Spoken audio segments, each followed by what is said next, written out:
Morning, viewers. Morning, viewers. So today, what are we going to do today, darling? Well, we thought we were going to come out and class some sheep, but on the way we found the neighbour's heifer in our paddock, and we did a little detour, returned the heifer, found some Bathurst burr, bonus, and have got a few to drench, a little mob of 26 pulled out, and then we get to cull the sheep.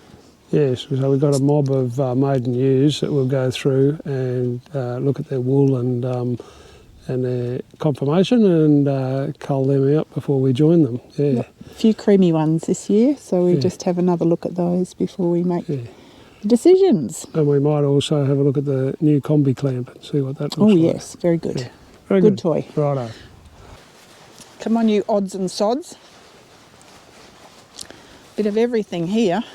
This is ones that we culled out of a mob earlier, and they had a fairly high worm count, so we're just going to give these a drench before we mix them up before we box them up with the others. So we'll give them a drench with a short export slaughter interval, which means that we can sell them if we need to. Fetch them up, Pud. Fetch them up. Good dog. Steady. Steady, Pud. Come behind. That'll do, Pud. Pud, get him behind. That's me.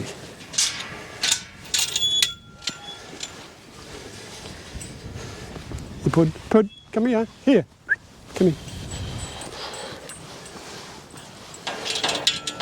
Right, I haven't got much battery today, so I better be careful about that. So tell us about the Combi Clamp, darling. Oh, how we arrived at a Combi Clamp? Yeah. Or, yes, age, wear and tear, stress. Yeah, okay. So the conventional system for handling sheep is down a race, or the traditional system. Over the last 20 or 30 years, I guess, there's been quite a lot of sheep handling systems developed to make it a little bit easier. And so there's a whole lot of different sheep handlers out there on the market, and we had quite a lot of time trying to decide what might be the best suited for our particular operation. Yes, we were quite keen to keep noise to a minimum. Yeah, because we've got no power here at the shed, so we decided that we needed to get something that operated without power. So there are a few options for that, but anyway, we looked around, and this Combi Clamp seemed to be a pretty good solution. Like all sheep handlers, it doesn't do everything. There are compromises, and you have to sort of pick what suits your particular operation. In addition to getting the sheep handler in there itself, we also decided we'd build a bit of shade over it as well. So that was a bit of an exercise in itself, but I bought some steel and welded some extensions onto the existing posts, and then stuck another couple of posts in over in that corner there, welded the rafters on and put some tin on the top, and it was all good, yeah. So been very worthwhile. Been very well worthwhile, yeah, as Sarah said. Big plus. Yeah, no, the shade has been a great thing. So it's a simple matter of the sheep running up.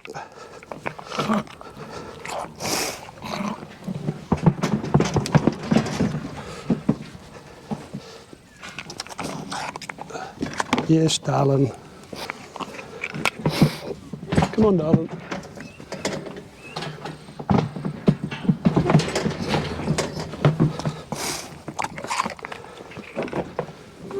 Come on, sweetie. It's just a foot operated thing. Just brings it together.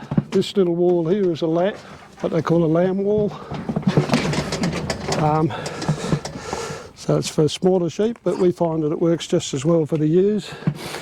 Perhaps if you have big crossbreds or something, it might be a problem. This big old weather shouldn't be in here. Oh, somebody's turned around. So our feed-in arrangement probably isn't the world's best at the moment. Where that's a little bit of a V there, it needs to be a straight race, so they can't turn around like that one's turned around.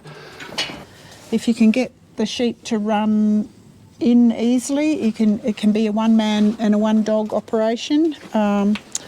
We still haven't quite finessed that.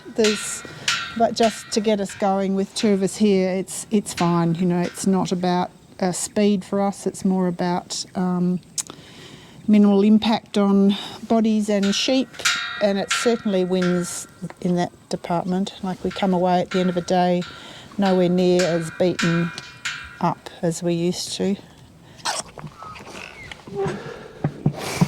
Oh, the race is full of sweat. So we set it up so the Combi Clamps in what was the old race, and we find that helps sucker them down, but Sarah will let those ones out. Come on, sweetie.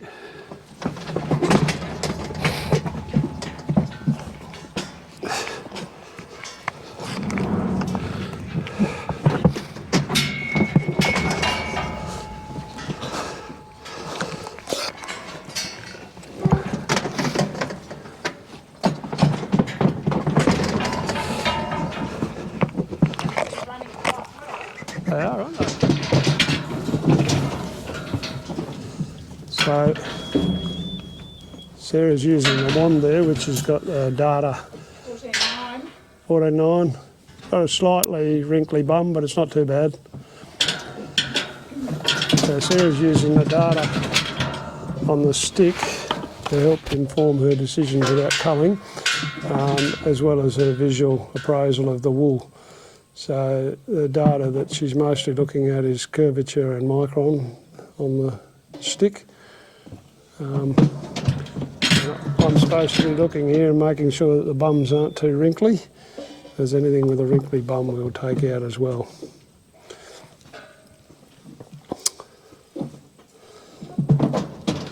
So we found that these maidens have got a bit broader wool than we anticipated.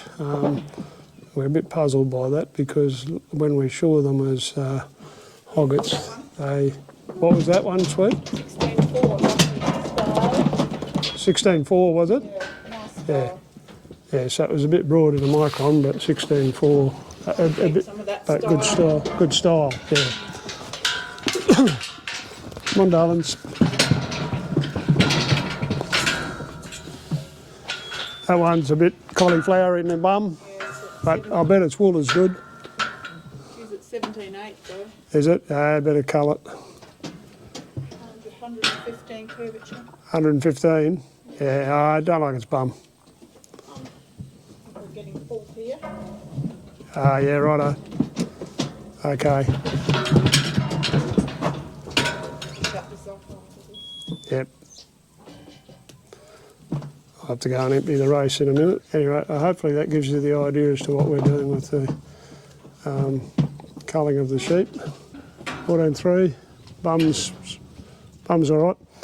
One other feature about the Combi Clamp is that it was a fair bit cheaper than a lot of other options. So it was other options, you know, you're looking at $30,000 or $40,000, which for a small operation like ours is not very economic.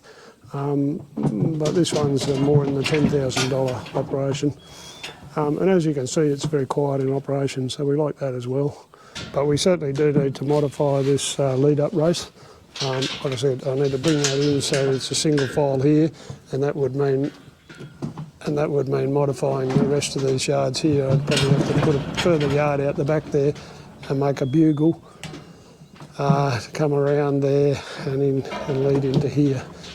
But anyway, for the time being, this is working well enough for us. So these culls that are at the side here at the end of this exercise, we'll bring them back through, and then we'll record that on the stick reader so that we know if there's some sort of box up or something, it'll be easy to sort them out. I don't know. Righto. All right, well, I hope that's given you a good idea for what we're doing with the culling for joining.